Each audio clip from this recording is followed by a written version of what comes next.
In this tutorial, we'll show you how to join someone's game on Roblox without adding them as a friend. Open your browser and visit the Roblox website. Sign in to your Roblox account. Open a new tab in your browser and search for Restore Old Roblox Server List. Click on the Chrome Web Store link that appears in the search results. On the Chrome Web Store page, click on Add to Chrome and then Add Extension. The extension will start downloading and automatically install in your browser.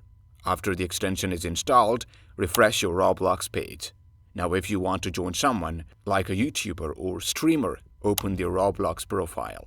Copy their username by selecting it, right-clicking, and choosing Copy. Click on the puzzle icon in the top right corner of your browser where extensions are shown. Find the Restore Old Roblox Server List extension and click on the pin icon to keep it accessible. Click on the pinned extension and paste the copied username into the search bar. Turn on Auto Search in the extension. Open the game the person is playing. For example, if they are playing Please Donate, open that game.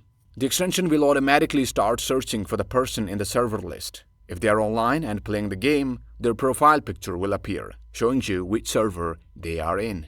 Once the extension detects which server the person is in, you can simply click to join the server. If the person is offline, you can refresh the page to keep checking. And that's how you can join someone on Roblox without being friends in just a few easy steps.